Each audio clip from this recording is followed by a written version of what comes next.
ஒரு நடிகருக்கு ஒரு பெரிய படம் இருக்கும். ஒரு பெரிய படம். அந்த பெரிய படத்தை நம்பி இருப்பாங்க. அந்த படம் ரிலீஸ் ஆகி அந்த படம் ஹிட் ஆனதுக்கப்புறம் அதுக்கு அடுத்த படம் அதோட பெரிய பட்ஜெட்டா அதோட கம்மி பட்ஜெட்டா அப்படிங்கிறத அதுக்கு அடுத்தது முடிவு பண்ணிப்பாங்க. ஆனால் ஒரு நடிகருக்கு அடுத்து லைனப்பில் இருக்கிற ஒரு 4-5 படமே பெரிய படம், பெரிய பட்ஜெட்டு, பெரிய ஸ்டார் கேஸ்டிங்கு, பெரிய பெரிய டெக்னீஷியன்ஸ் ஒர்க் பண்ணுற படங்கள் அப்படின்னா அது எப்படிப்பட்ட ஒரு நடிகர்னா அது டாக்டர் உலகநாயகன் கமல்ஹாசனால மட்டும்தான் அது சாத்தியம். ஸோ அப்படிப்பட்ட கமல்ஹாசன் 233, கமல்ஹாசன் 234, அப்புறம் ப்ராஜெக்ட் கே, இது இல்லாமல் எஸ்ஆர்கே அட்லி, அப்புறம் கமல் காம்போ. இந்த விஷயத்துக்கு தாண்டி இன்னொரு விஷயமும் இருக்குது. அது என்ன அப்படிங்கிறத இந்த வீடியோவில் பார்ப்போம். ஸோ வீடியோக்குள்ளே போகிறதுக்கு முன்னாடி நம்ம சேனலை நீங்கள் சப்ஸ்கிரைப் பண்ணல அப்படின்னா பண்ணிவிடுங்க. பக்கத்தில் இருக்க பெல் ஐக்கனோட ப்ரெஸ் பண்ணிவிடுங்க. வாங்க வீடியோக்குள்ளே போகலாம். ஸோ இந்த லிஸ்ட்டில் ஃபஸ்ட்டு இருக்கிறது அப்படின்னு பார்த்தீங்கன்னா பிக் பாஸ் தான் இப்போதைக்கு ஃபஸ்ட்டு இருக்குது. ஸோ பிக் பாஸ் பார்த்தீங்க அப்படின்னா இப்போதைக்கு அவர் வந்து வாரத்துக்கு ஒரு நாள் தான் வரப்போகிறாரு. மொத்தமாக ஒரு 13 வாரம் 14 வாரம்னு வச்சுக்கோங்க. அதிகபட்சம் 15 வாரம். அப்படின்னா 15 நாள் கால் ஷீட்டுக்கு 130 கோடி கொடுத்துருக்காங்க விஜய் டிவி. ஸோ பார்த்துக்கோங்க, இதுதான் இந்தியாவிலே highest salary for a host. இதுதான் வந்து இருக்கிறதுலே பிக் பாஸ் வரலாற்றுலேயே அதிகமாக இந்தியாவிலே வாங்கின சம்பளம் இதுதான் அதிகம். ஸோ அந்த விஷயத்தில் கமல் சார் இப்போதைக்கு பார்த்தீங்க அப்படின்னா பயங்கர பீக்காக இருக்காரு. அதுவும் இல்லாமல் பயங்கர பிஸியாக இருக்காரு. அதையும் தாண்டி இதை ஒத்துக்கிட்டு இதை அவர் பண்ணால் தான் கரெக்டாக இருக்குங்கிறது நம்ம எல்லாருக்குமே தெரியும்ல. ஸோ பாருங்கள் அப்படி இருக்குது. ஸோ கமல் சார் இப்போ இதே ஹோஸ்ட் பண்ண போகிறாரு. இதுக்கு ஒரு பக்கம் வருமானம், பெரிய வருமானம். அதே மாதிரியே அதுக்கு அடுத்ததாக ப்ராஜெக்ட் கே எப்போ வந்து இது வந்து பாசிபிள் அப்படின்னு பார்த்தீங்கன்னா நவம்பர் பிகினிங்கில் வந்து ஷூட்டிங் வந்து ஆரம்பிக்க போது அப்படியே தொடர்ந்து 20 நாள் 21 நாளோ கமல் சாருக்கு வந்து அப்படியே லைனாக தொடர்ந்து வரப்போகுது. நடுவில் இந்த பிக் பாஸ்க்காகவும் அந்த டீமில் இருந்தே நாளை ஒதுக்குறாங்களாம். அதாவது அவங்க வந்து ஒரு 20 நாள் தொடர்ந்து பிளான் பண்ணுறாங்கன்னா கமல் சாருக்கு இந்த வாரம் சனிக்கிழமை வருவார்ல பிக் பாஸ்க்கு, அதுக்காக அவங்களே அந்த ஷூட்டிங்கை நிப்பாட்டி வைக்கிறாங்களாம். ஏன்னா கமல் சார் அந்த இடத்துல ரொம்ப முக்கியமானவர். இதுவரையும் இந்திய சினிமாலே இல்லாத அளவுக்கு ஒரு வில்லன் கதாபாத்திரம் அப்படின்னு சொல்கிறாங்க. ஏன்னா கமல் சார் இவ்வளோ பீக்கில் இருக்கும்போது வில்லன் கதாபாத்திரத்தை எடுத்து பண்ணுறாருன்னா அந்த ரோல் எந்த அளவுக்கு வெயிட்டாக இருக்கும் அப்படிங்கிறத தெரிஞ்சுக்கணும். ஏன்னா இந்த படம் கமல் சார் வந்ததுக்கப்புறம் தான் ப்ராஜெக்ட்டுக்கே அந்த கல்கிங்கிற படத்தை பற்றி நம்ம பேசுகிறோம். சவுத் இந்தியாவில் பேசிக்கிட்டு இருக்கோம். ஏன்னா இத்தனைக்கும் சவுத் இந்தியாவில் பேன் இந்தியா ஸ்டார் ஆல்ரெடி நடிச்சுக்கிட்டு இருக்க ஒரு படம் தான். அமிதாப் பச்சன் இருக்கார். அதை தாண்டி நிறையா பெரிய பெரிய ஸ்டார் இருக்காங்க. ஆனாலுமே கமல் சார் உள்ளே வந்ததுக்கப்புறம் தான் அந்த படத்துக்கு ஒரு பெரிய டாக் இருக்குது. ரெண்டாவது கமல்ஹாசன் 233. ஸோ 233 ஆல்ரெடி இந்த வீடியோலாம் பார்த்துருப்பீங்க ஷூட்டிங்கு. இது வந்து ஒரு மிலிட்ரி பேக்ட்ராப்பில் இருக்கிற ஒரு படம். ஸோ ஸ்டார்டிங்கில் இந்த விவசாயிங்க கூடலாம் உட்காந்து பேசணுன்னா இது விவசாயிங்க சம்மந்தப்பட்ட ஒரு படம் அப்படின்லாம் சொன்னாங்க. அதெல்லாம் கிடையாது. இது வந்து ஒரு மிலிட்ரி பேக்ட்ராப் படம். ஸோ நம்ம வினோத் அவர்கள் உங்களுக்கு தெரியும், இதுக்கு முன்னாடி அவர் எடுத்த படத்தில் எல்லாத்துலேயுமே ஒரு சமுதாய நோக்கம் இருக்கும். அதே மாதிரியே இந்த படத்துலையுமே ஒரு பெரிய சமுதாய நோக்கம் இருக்க போது அது கமல் சார் கூட இணையும் போது இன்னும் பெரிய நோக்கமாக இருக்க போது அந்த நோக்கம் அப்படிங்கிறது ரொம்ப நியாயமானதாகவும் ரொம்ப சரியானதாகவும் இருக்க போகுது அப்படிங்கிறதும் க்ளீனாக தெரியுது. இந்த படமே எப்படி பிளான் பண்ணியிருக்காங்க அப்படின்னா பெரிய பட்ஜெட், கிட்டத்தட்ட 200 கோடி கிட்ட இந்த படத்துக்கு பட்ஜெட்டு. அது மட்டும் இல்லாமல் இந்த படத்தில் இனிமே பெரிய பெரிய ஸ்டார்ஸு, அதாவது நார்த் இந்தியாவிலேருந்து சவுத் இந்தியாவிலேருந்து வேறு பெரிய பெரிய ஸ்டார்ஸ் வந்து இந்த படத்தில் வந்து வரப்போகிறாங்க. இது ஒன்று. ஸோ இதுக்கு நடுவில் நம்ம இந்தியன் 2 வந்து பேசுகிறதே விட்டுட்டோம். ஏன்னா இந்தியன் 2 ஆல்ரெடி எல்லாம் கம்ப்ளீட் ஆகிடுச்சு. அது ரிலீஸ்க்கு மட்டும்தான் தயாராகணும். அதனால் அதுக்கு அப்டேட்லாம் எதுவும் கிடையாது. இனிமேல் அதை பற்றி கிளிம்ஸோ அதுன்னு ஏதாவது வந்தால் தான் உண்டு. ஸோ அதுக்கான அப்டேட் வரும்போது நம்ம கண்டிப்பாக அதை சொல்கிறோம். ஸோ இந்த KH 233 படம் பார்த்தீங்க அப்படின்னா ஒரு இந்தியாவே அப்படியே திரும்பி பார்க்க வைக்கிற மாதிரி ஒரு விஷயம் ஒன்று நடக்க போகுது. ஸோ அதுக்கான பேச்சுவார்த்தை போயிட்டுருக்கு. அது கன்ஃபார்மாக என்னன்னு தெரியல. ஆனால் எனக்கு தெரிஞ்சு ஒரு 90% கன்ஃபார்ம் அப்படிங்கிற மாதிரி தான் சொல்கிறாங்க நம்மளுக்கு கொடுத்த சோர்ஸு. ஸோ ரவி கே சந்திரன் அப்படிங்கிற சினிமாட்டோகிராஃபர் இந்த படத்தில் ஒர்க் பண்ணுறாரு. அவர் வந்து பெரிய பெரிய படங்கள், அவர் பண்ண படங்கள் எல்லாத்தையும் பார்த்தீங்கன்னா கதை நல்லா இருக்கோ இல்லையோ, படத்தில் டைலாக் நல்லா இருக்கோ இல்லையோ, அந்த காட்சி மட்டும் அழகாக இருக்கும். உதாரணத்துக்கு சாவரியா அப்படின்னு ஒரு படம். அந்த படத்தை இயற்கையை தான் அவங்க ரீமேக் பண்ணியிருப்பாங்க. ஆனால் அந்த இடத்த போய் பார்த்தீங்க அப்படின்னு வைங்களேன், அப்படி இருக்கும். அப்படிப்பட்ட ஒரு இடம் இந்த உலகத்திலே எங்கேயுமே இருக்காது. அப்படிப்பட்ட அப்படி ஒரு ஊரை கிரியேட் பண்ணி வச்சுருப்பார். அப்படிப்பட்ட ஒரு வேறு லெவலில் காமிச்சிருப்பார் ரவி கே சந்திரன். அவரோட படங்கள் எல்லாமே வந்து பயங்கரமாக இருக்கும்.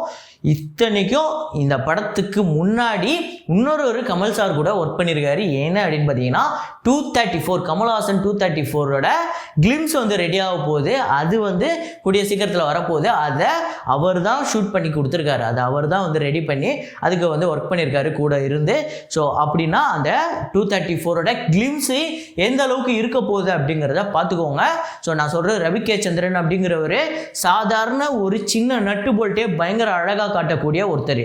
அவர் வந்து ஒரு படத்தில் ஒர்க் பண்ணுறாரு அப்படின்னா அதை நம்பி நீங்கள் தேட்டருக்கு போகலாம். ஏன்னா காட்சி அவ்வளோ அழகாக இருக்கும். அப்படிப்பட்ட ஒரு சினிமாட்டோகிராஃபர் அவர் இந்த 233ல் ஒர்க் பண்ண போகிறாரு அப்படிங்கிற ஒரு பேச்சு அடிப்படுது. 90% அது கன்ஃபார்ம் அப்படிங்கிற மாதிரி சொல்கிறாங்க.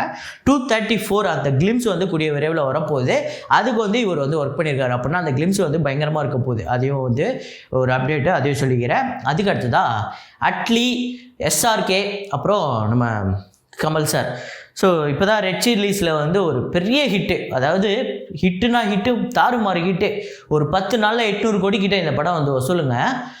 இந்த ரெட் சில்லிஸ் வந்து இப்போ அட்லி வந்து இப்போ பயங்கர பீக்கில் இருக்கார். ஏன்னா ஷாருக் கானுக்கு மேலே ஒரு பெரிய ஸ்டாருக்கு நம்ம ரீச் பண்ண முடியாது. ஏன்னா அங்கேயே அவர் போயிட்டார் அவரோட ஒரு 5வது படத்துலேயே. இப்போ அதுக்கு மேலே போகணும் அப்படின்னா கமல் சார் போய் அப்ரோச் பண்ணியிருக்காரு. யாரை? அட்லியை. நம்ம கம்பெனியில் ஒரு படம் பண்ணுறீங்களா, நீங்கள் என்ன வச்சோ இல்லை வேறு ஒரு ஹீரோ வச்சோ பண்ணுங்க அப்படிங்கும்போது, அதை விடுங்க சார், நீங்கள் ஃபஸ்ட்டு நம்ம கம்பெனிக்கு வாங்க சார், ஷாருக் கான் சார்கிட்ட பேசியிருந்தோம் வாங்க சார்னு சொல்லிட்டு கூப்பிட்டு போய் கடைசியில் ஓகே பண்ணிட்டாங்க. ஸோ ஷாருக் கான் அவர்களோட தயாரிப்பில் ரெட் சில்லிஸ் என்டர்டைன்மெண்ட், அந்த தயாரிப்பில் கமல் சார், ஷாருக் சார் 2 பேரும் டபுள் ஹீரோ சப்ஜெக்டு.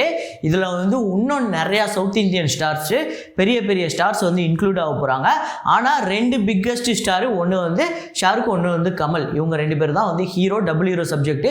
இதை டைரக்ட் பண்ண போகிறது அட்லி அப்படிங்கிற ஒரு தகவல். இது எல்லாமே தொடர்ந்து நீங்கள் கேள்விப்பட்டிருப்பீங்க. ஆனால் இந்த படத்துக்கு கமல் சாருக்கு மிகப்பெரிய சம்பளம், அதாவது 200 கோடிக்கு மேலே பேசப்பட்டிருக்கு. ஸோ அது வெளியே வந்ததுக்கப்புறம், அந்த தகவல் வெளியே வந்ததுக்கப்புறம் இதுதான் சவுத் இந்தியாவோட ஹையஸ்ட் சேலரி மூவியாக இருக்க போகுது. அதாவது சவுத் இந்தியன் ஆக்டர் வாங்கின ஹையஸ்ட் சேலரியாக இருக்க போகுது. ஸோ அதுக்கு அடுத்ததாக இந்த பாருங்கள் கமல் 233, இது வந்து ஒரு பெரிய படம், பெரிய படமாக வரப்போகுது.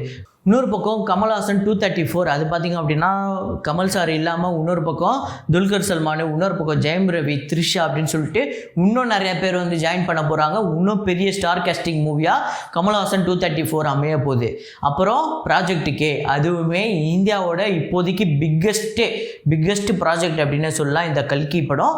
ஸோ அந்த படத்தில் கமல் சார் ஒரு முக்கியமான வில்லன், அதுவும் வெறும் 20 நாளைக்கு ஒரு மிகப்பெரிய சம்பளம் வாங்கியிருக்காரு. அப்புறம் பிக் பாஸில் ஒரு மிகப்பெரிய சம்பளம். அப்புறம் இது இல்லாமல் ஷாருக் கான் அவர்களோட இந்த படம், ஷாருக் கான், அட்லி, கமல் சார் இந்த காம்போ. அப்புறம் இது இல்லாமல் இந்தியன் 2 வெயிட்டிங்கில் இருக்கு.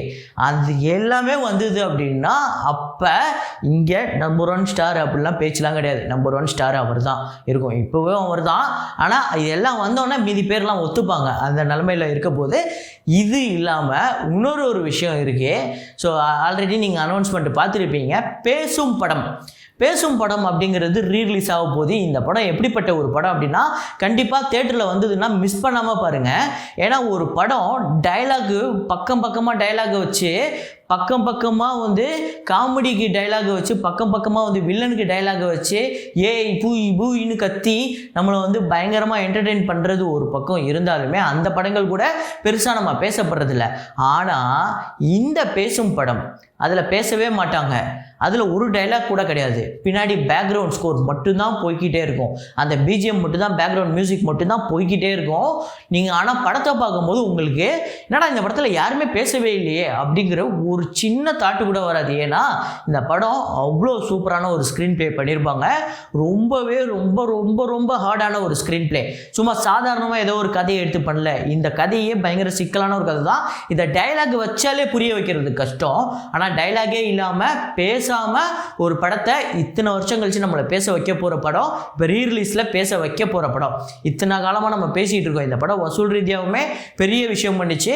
இந்த படம் பெங்களூரில் மட்டுமே 35 வாரம் ஓடி இருக்கு. இந்த படத்துக்கு வசூல் மட்டுமே பார்த்திங்க அப்படின்னா 3,70,00,000. இந்த படத்தோட பட்ஜெட் அப்படிங்கிறது 35 லட்சம். அதாவது பட்ஜெட்டை விட 10 மடங்குக்கு மேலே வசூல் எடுத்தது, மிகப்பெரிய லாபத்தை கொடுத்தது. இந்த படம் எத்தனை லாங்குவேஜில் பார்த்திங்க அப்படின்னா நிறையா லாங்குவேஜில், நீங்கள் இந்த உலகத்தில் எந்த லாங்குவேஜில் வேணால் ரிலீஸ் பண்ணிக்கலாம். போஸ்டரில் மட்டும் நீங்கள் சைனானா சைனீஸ் மாற்றி போட்டுக்கோங்க, அவ்வளோதான். யூனிவர்சல் மூவி அப்படின்னா அது உலகத்திலே இதுதான். நீங்கள் டப்பிங் பண்ண தேவையில்லை, எதுவுமே பண்ண தேவையில்லை. மியூசிக்கு தான், மியூசிக் வந்து யூனிவர்சல் லாங்குவேஜ் தான். அதுக்கு வந்து எந்த டப்பிங்லாம் தேவையில்லை.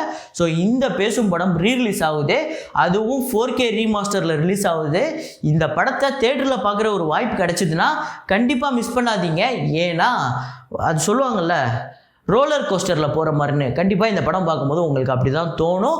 இந்த படம் ரீரிலீஸ் ஆனதுக்கப்புறம் இந்த படத்தை பார்த்துட்டு வந்து என்கிட்ட எங்கள் கமெண்ட்டில் சொல்லுங்கள். ஸோ இப்போதைக்கு இந்த கமல் சாரோட இந்த அப்டேட், இந்த படத்தில் இப்போ இத்தனை படம் வரப்போது, இதில் நீங்கள் எந்த படத்துக்காக ஆர்வமாக காத்துட்ருக்கீங்க அப்படிங்கிறத கமெண்ட்டில் போடுங்க. இதே மாதிரி ஒரு வீடியோவில் இதே மாதிரி ஒரு அப்டேட்டில் மீண்டும் நான் உங்களை சந்திக்கிறேன். Signing off Rahman.